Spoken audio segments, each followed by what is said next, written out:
Senhor Jesus, sejam com todos, sejam bem-vindos aí à nossa transmissão.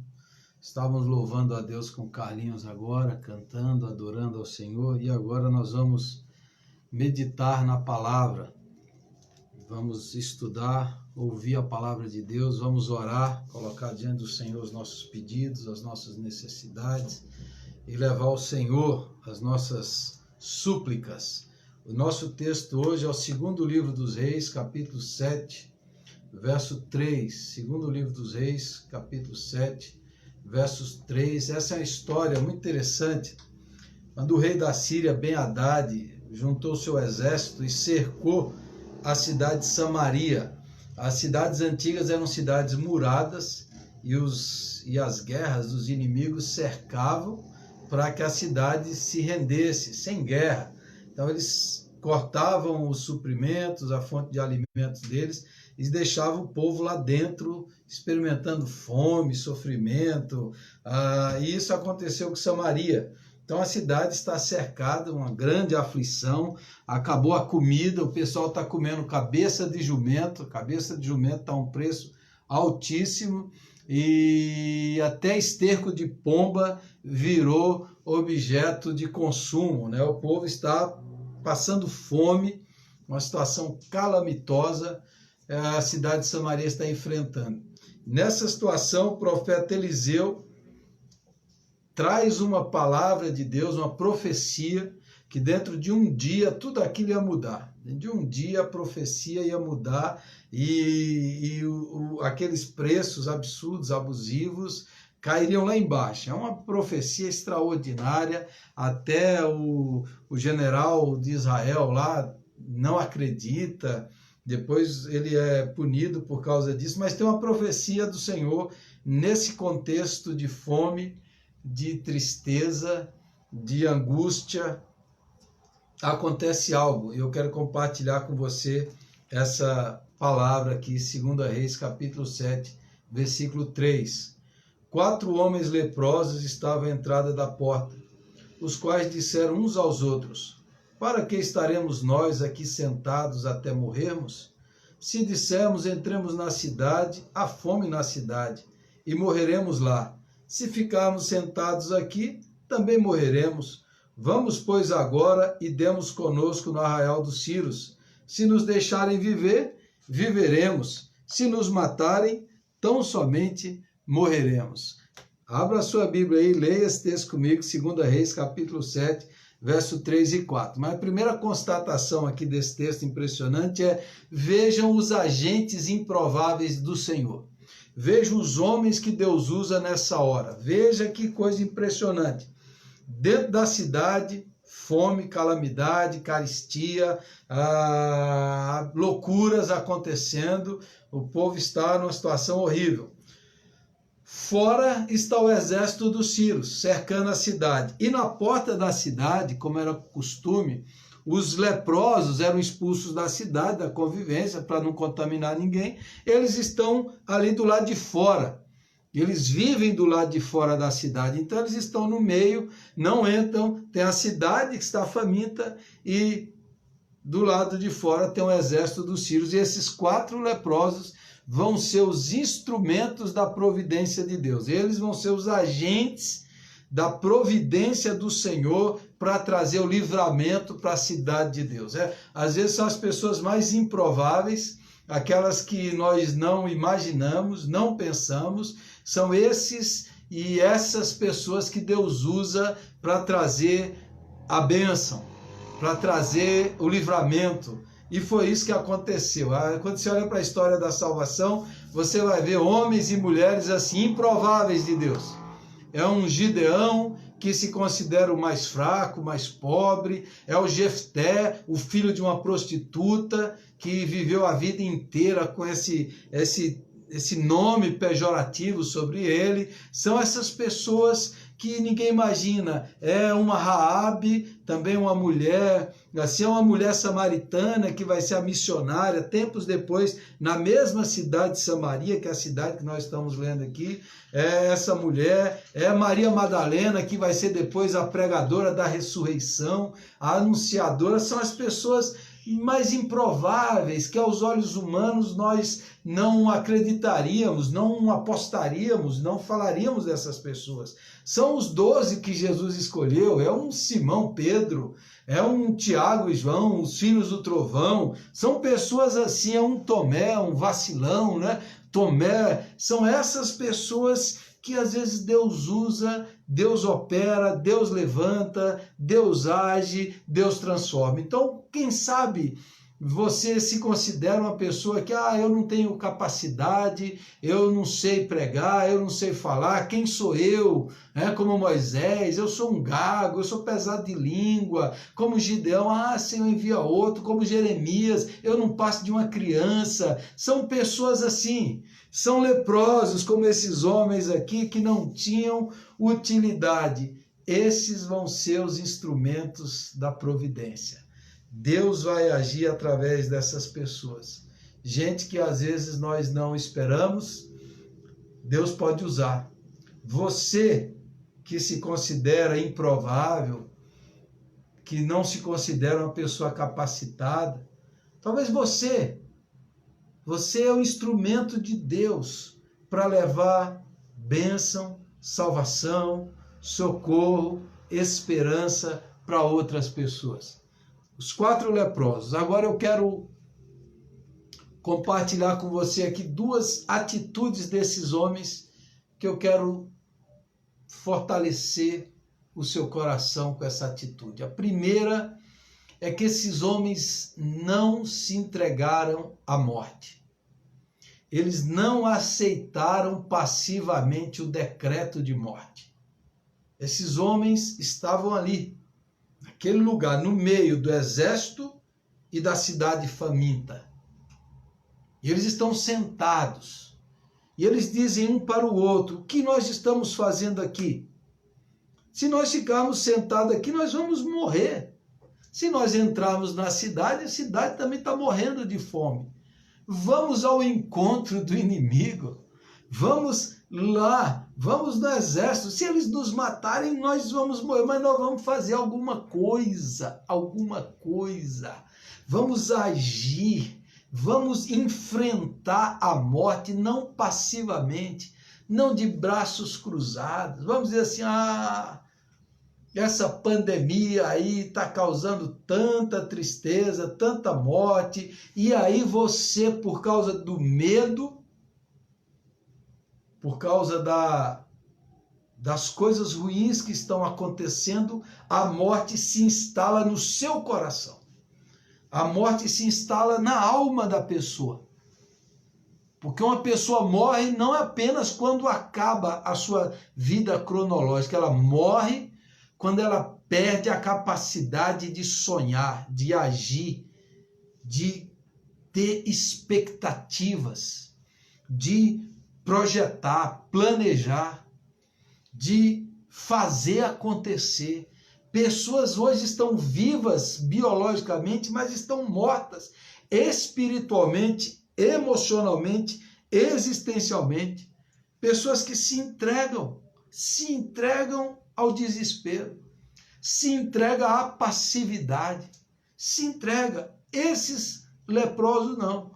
Nós não vamos esperar a morte aqui sentado. Sabe que tem uma diferença entre a esperança, entre esperar e esperançar. Talvez a pessoa que melhor explicou isso foi o educador brasileiro, um dos maiores intelectuais que o Brasil já teve, um dos maiores homens que o Brasil já teve, Paulo Freire. Paulo Freire falava sobre o verbo esperançar. Esperar é você sentar, cruzar os braços e falar, o que vai ser? É assim mesmo. Aceitar o fatalismo, aceitar é assim mesmo a vida. Cruzar os braços e falar, o que há de fazer? Aceitar, esperar. O verbo esperançar, não. Nós temos esperança, e porque nós temos esperança em Deus, nós fazemos acontecer, nós agimos, nos movemos, nós trabalhamos, nós projetamos, nós sonhamos, nós expectamos, nós esperançamos. O verbo esperançar. fazer acontecer, não aceitar o decreto de morte, não aceitar o final, não aceitar a derrota de braços cruzados, não aceitar. Esses homens falaram: o que nós estamos fazendo aqui de braços cruzados, esperando a morte chegar? Isso significa para mim e para você, para a gente encarar esse tempo e recusar-se. E recusar-se, irmãos, a se entregar ao desespero, ao pessimismo, ao fatalismo, à insensibilidade, à desumanidade, a não fazer morrer dentro de nós aquilo que Deus plantou. Hoje pela manhã eu cheguei da rádio, liguei o jornal da manhã, estava passando vários médicos, estava aqui o médico da nossa cidade, Dr. Carlos Magno, um dos maiores especialistas em infectologia, aí ele falando ali, e no final da palavra dele ele citou um livro, que eu não li ainda, mas fiquei muito interessado em ler, o livro do Albert Camus, A Peste, um livro famoso, um filósofo, escritor francês, e ele diz que o livro termina com uma frase, essa frase me marcou. A frase é que na humanidade, e a peste que o livro fala, na humanidade há mais coisas de se admirar do que desprezar. A peste revela isso, que por mais que assole o desespero, o pecado, a maldade, mas na humanidade há mais coisas de se admirar do que desprezar, porque a humanidade foi criada à imagem e semelhança de Deus. Nós cremos em Deus e na sua graça e continuamos crendo que a vida é maior do que a morte, que o bem e a bondade é maior do que a maldade. Nós não aceitamos que os nossos sonhos, que as nossas esperanças, que os nossos projetos, que a nossa fé morram dentro de nós. Não, não. Nós vamos nos levantar, nós vamos enfrentar, nós vamos encarar, nós vamos esperançar em nome do Senhor Jesus. E eles fizeram isso. Segunda atitude, no versículo 5, levantaram-se ao anoitecer para se dirigir ao arraial dos Círios.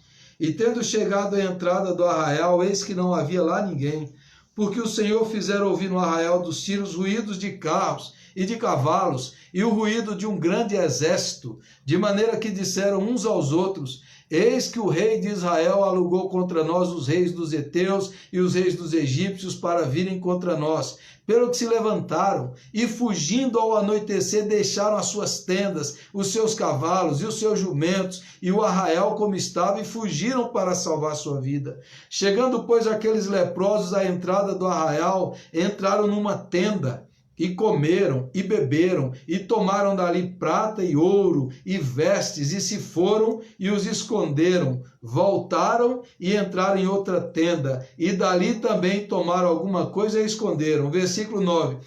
Então disseram uns para os outros: não fazemos bem. Este dia é dia de boas novas, e nós nos calamos. Se esperarmos até a luz da manhã, seremos tidos por culpados. Agora, pois, vamos e o anunciemos à casa do rei. Quando os leprosos foram para o arraial dos Círios, o Senhor Deus fez um barulho, um estrondo que gerou um terror, um temor entre os sírios, e eles fugiram espavoridos, assustados, e deixaram tudo. Deixaram suas comidas, seus bens, tudo. Eles saíram apavorados, achando que vieram um exército aliado de Israel contra eles. Eles fugiram e deixaram tudo. Isso foi uma ação miraculosa de Deus. Deus agiu. E quando os leprosos chegaram, as tendas estavam cheias de comida, cheias de riqueza, de tesouros, e o exército foi embora. E eles começaram a comer, beber, se alimentar, guardar coisas, guardar tesouros que eles estavam achando. Eles estão lá comendo, bebendo, celebrando. Aí de repente um fala para o outro assim: olha, nós não estamos fazendo bem. Esse é um dia de boas novas, de boas notícias. Se nós ficarmos calados aqui, pensarmos só em nós mesmos, se nós comermos tudo e guardarmos tudo, nós seremos culpados. Nesse dia, boas novas, e você deve se lembrar que boas novas é a palavra original de evangelho. Evangelho é boa nova, é boa notícia, que Deus estava em Cristo. Esse é a boa nova da salvação, da libertação. Não é certo o que a gente está fazendo. Não é certo o que a gente está fazendo. Nós precisamos ir lá e contar para todo mundo, senão nós seremos culpados. Além da atitude de não aceitar a morte, não aceitar passivamente a morte, esses homens despertam neles a solidariedade, a generosidade, a bondade. Eles percebem que eles têm uma responsabilidade. Se eles receberam a bênção, se eles foram agraciados, se eles foram contemplados, agora eles precisam contar para os outros. Olha, chegou o dia da libertação, chegou o dia da salvação, vamos contar para toda a cidade. Não é certo a gente comer, beber, esquecer dos outros. Não é certo. Não é certo pessoas pensarem só em si mesmas, no seu próprio bem-estar e contra os outros que estão trabalhando, ganhando pão. Não é certo. Nesse tempo de conflitos, de temperatura alta, por causa de comércio, decretos, crise, nesse tempo, a gente não pode deixar aflorar o egoísmo, a maldade, a presunção. Não é certo pensar só em si mesmo. Não é certo achar que eu estou bem com o meu salário garantido. Eu não vou pensar no outro que precisa trabalhar, ganhar o pão, o autônomo, que precisa. Não é certo nessa hora nós nos encastelarmos das nossas torres de marfim e esquecermos o mundo lá fora. Não é certo. Seremos tidos por culpados pelo Senhor Deus do universo, pelo Criador, pelo Pai do nosso Senhor Jesus Cristo, se nós nos encastelarmos e nos fecharmos e pensarmos apenas em nós mesmos. Não é certo. Não é certo porque a gente tem o necessário, a gente não pensar e não repartir e não contar e não testemunhar e não evangelizar e não esperançar e não repartir e não anunciar a boa nova da salvação em Jesus Cristo através de palavras e atitudes. Não é certo. Não é certo ficar brigando, xingando, semeando discórdia, ódio. Não é certo privar os outros do seu direito. Não é certo. Não é certo a gente estar aqui com a barriga cheia e esquecer a cidade que está faminta. Não é certo. Na humanidade, nessa hora de crise, pode aflorar o pior, mas Deus também pode trazer o melhor de Deus em cada um de nós. Deixa eu me deter um tempo aqui para lhes contar uma história que virou um filme. Se você não assistiu esse filme, você precisa assistir. Está entre os 10 melhores filmes da história da humanidade. Feito em 1993 pelo Steven Spielberg.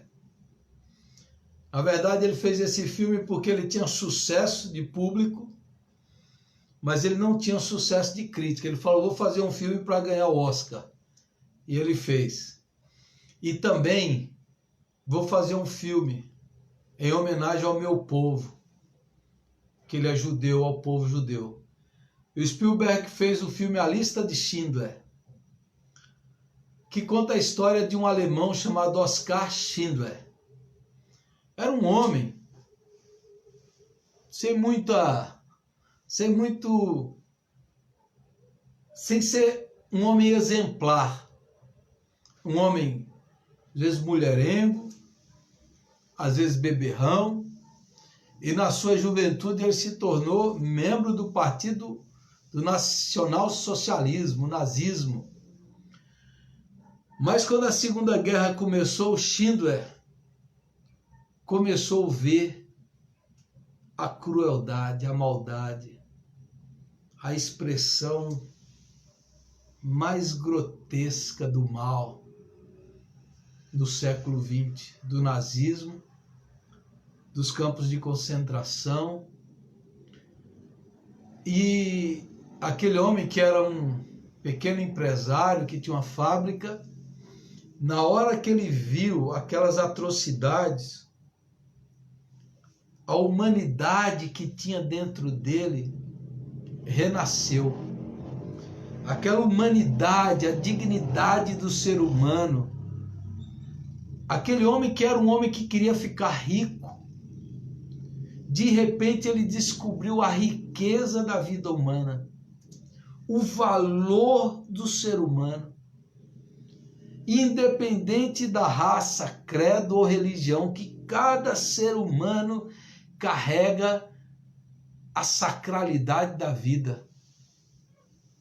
E o Oskar Schindler começa a comprar. A lista de Schindler era um acordo que ele fez com os soldados, que todo funcionário judeu que trabalhasse na fábrica dele não seria morto, não iria para os campos de concentração. E o Schindler, já falido, foi comprando com os soldados, os funcionários. Cada funcionário que entrava na lista do Schindler era uma vida salva. Ele conseguiu salvar 1.200 pessoas. 1.200 pessoas. O final desse filme é um esplendor. É uma pregação evangelística. É um clamor missionário. É um depoimento do coração de Deus sobre o valor da vida humana. Aquele homem que no passado era um avarento cobiçoso, se transformou num generoso, que doa, que dá tudo que tem para salvar vidas, para tirar pessoas da morte. E ele recebeu um privilégio inigualável para um gentil, para um alemão, e o único que já foi partido nazista teve o privilégio de ser enterrado no Monte Sião. Hoje a sua sepultura é o Monte Sião. Está lá no Museu do Memorial do Holocausto. E os judeus lhe prestam honra. E lhe dá o nome de um herói. O herói da vida. O herói que não pensou em si mesmo. Que perdeu seus bens para salvar pessoas da morte. O Schindler é um exemplo de alguém que na hora da tragédia redescobre, se redime como ser humano, redescobre a sacralidade da vida. Nesse tempo, nessa história de fome, aqueles leprosos se tornam, aqueles homens doentes se tornam os portadores do Evangelho e da Boa Nova. Se tornam anunciadores da paz. Nesse tempo, irmãos, eu convido você mais uma vez a ser um portador da Boa Nova, a ser um anunciador do Evangelho da salvação, a levar para as pessoas a consolação, a esperança e o anúncio que Jesus Cristo venceu a morte, que Jesus está vivo, quem crê em Jesus já passou da morte para a vida, anunciar para esse tempo e para essa hora a salvação eterna, a cruz vazia, o túmulo vazio, o trono ocupado, anunciar para os que estão desesperados, aflitos, abatidos, que Jesus vive, que Jesus tem vida plena, vida eterna, vida abundante, que em Jesus nós podemos crer, que em Jesus nós podemos confiar, que nessa hora de confusão e instabilidade de todo tipo, nós temos segurança e estabilidade e socorro e amparo e refúgio e forte no Senhor Jesus Cristo. Nós podemos anunciar que nele nós temos fonte inesgotável de amor, de esperança, de paz, de alegria e de segurança. Nós podemos anunciar a esse mundo que nele nós temos suprimento. Nós temos suprimento em Jesus Cristo, nós temos os recursos em Jesus Cristo. Que ainda que nos falte os recursos materiais, nós temos os recursos existenciais, espirituais, emocionais, que em Jesus nós temos os recursos sobrenaturais do céu para nos habitar, para nos curar, para nos levantar, para nos ajudar, para nos dar coragem existencial, para nos dar persistência, perseverança, para nos fazer levantar, enfrentar e vencer em nome de Jesus. Que nesses tempos nós possamos ser as pessoas que vão anunciar que em Jesus Cristo você encontra refúgio, acolhimento. Em Jesus Cristo você tem compaixão, ternura. Jesus entende as nossas fraquezas, se compadece das nossas angústias. Jesus estende a mão, nos abraça, nos acolhe, nos visita. Jesus visita as UTIs, Jesus visita os enlutados, Jesus visita os cemitérios, Jesus socorre os fracos. Jesus está vivo e Ele está agindo. E quando a gente pensa que tudo já acabou, Ele levanta esses homens, Ele faz esses milagres e Ele coloca no nosso coração a boa nova. Então, pregue o Evangelho, anuncie a boa nova, comece pregando o Evangelho para você mesmo.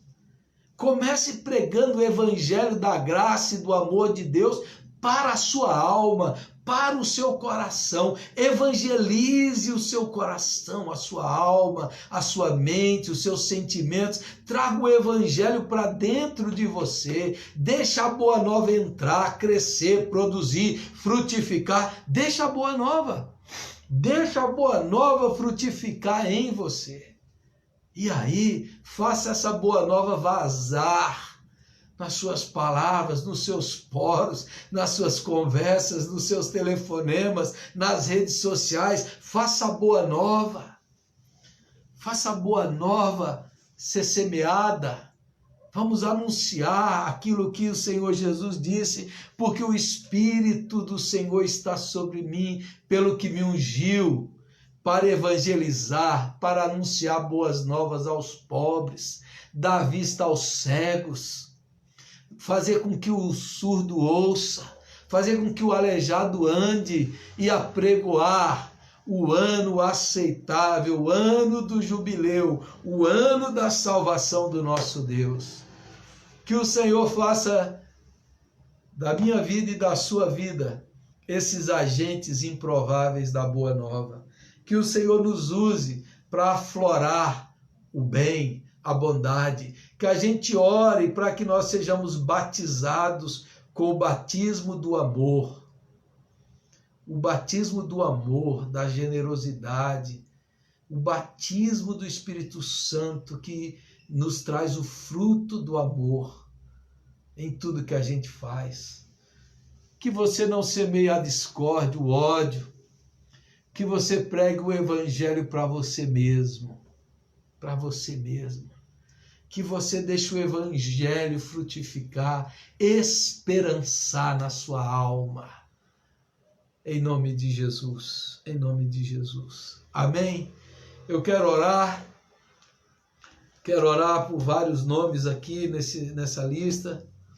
Eu quero orar por sua vida que está aí acompanhando, por várias pessoas, algumas que estão enfermas, outras que estão recuperando, pessoas que estão enlutadas. Eu queria orar com você, eu queria orar por você, e eu queria pedir que você orasse por mim, orasse para que o Senhor esteja fortalecendo, animando o meu coração, renovando as minhas forças. Eu peço que você ore por mim, que você ore por minha casa, por minha mulher e meus filhos, que o Senhor ore pela minha mente e o meu coração, que o Senhor esteja renovando a minha alma sempre no amor e na graça dele, renovando a esperança. Então vamos orar, tá bom?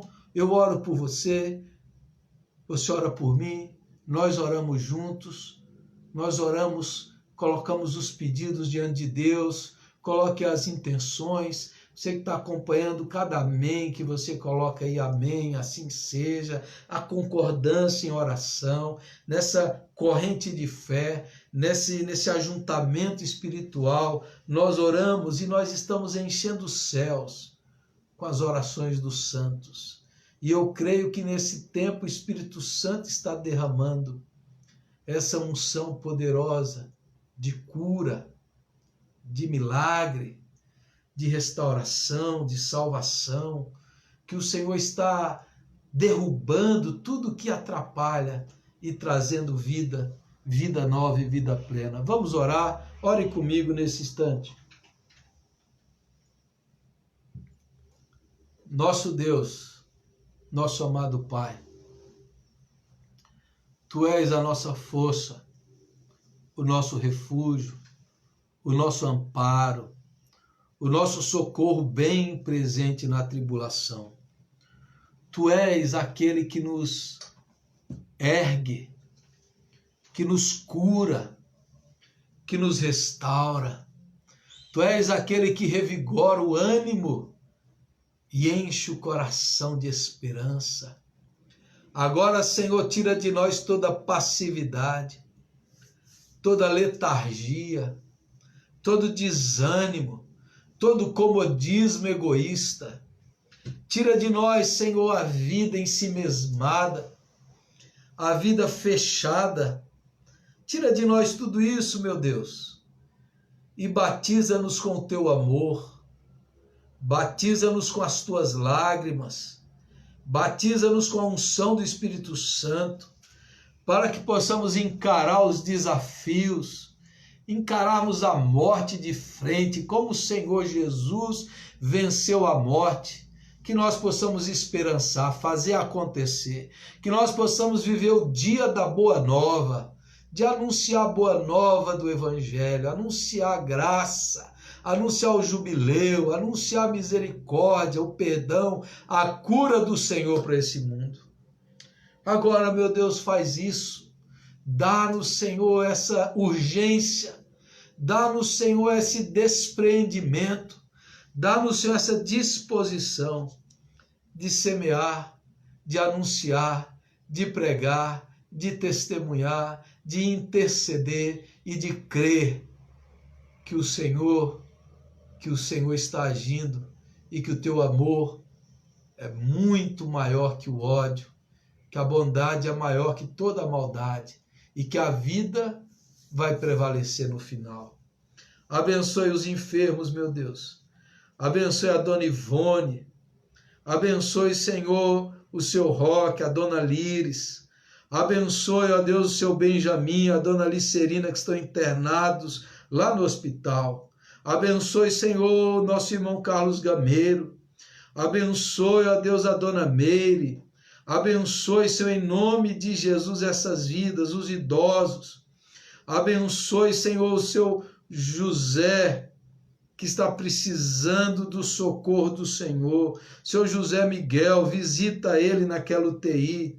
Abençoe, Senhor, cada uma dessas pessoas aqui que o Senhor conhece, o Senhor sabe, que o Senhor socorra, que o Senhor visite, que o Senhor console os enlutados, que o Senhor abrace-os com Teu amor, que o Senhor faça isso em nome de Jesus. Que o Senhor tenha misericórdia, Senhor, dos governantes dessa nação. Dê a eles a sensibilidade humana, meu Pai. Dê a eles a percepção da sacralidade da vida. E dê a eles lágrimas. Dê a eles lágrimas para chorar por aqueles que estão morrendo nesse mundo, ó Pai.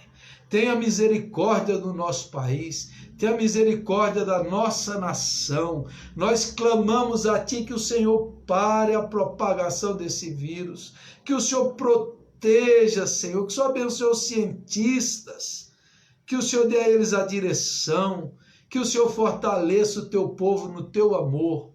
E eu abençoo cada um dos meus irmãos e irmãs que estão orando comigo agora, que eles sejam fortalecidos, que eles sejam ungidos, que eles sejam animados, em nome do Senhor Jesus. E para a glória de Deus, eu oro, porque eu creio no teu nome. Amém e amém, Jesus. Amém. Amém. Que Deus abençoe você, que Deus abençoe sua vida, que você compartilhe as mensagens, a palavra de Deus, que você possa curtir essa mensagem, compartilhar essa mensagem com outras pessoas. Logo eu baixo essa mensagem do Face, coloco no meu canal no YouTube, entra lá no meu canal, se inscreva, compartilhe essas mensagens. O único interesse nosso é compartilhar o Evangelho, é fazer com que o Evangelho seja propagado, anunciado em todos os lugares. Domingo de manhã e à noite nós temos a transmissão do nosso culto aqui de casa e à noite lá do templo, tá bom? Nos acompanhe, nos siga, fique atento, acompanhe lá as mensagens pelo WhatsApp, os pedidos de oração. Que Deus te abençoe, que Deus te fortaleça, que Deus te guarde. Logo, logo eu vou começar um novo curso online e aviso para os irmãos, tá bom? Um grande abraço para os irmãos, um beijo no coração, fiquem na paz do Senhor Jesus Cristo. Tchau.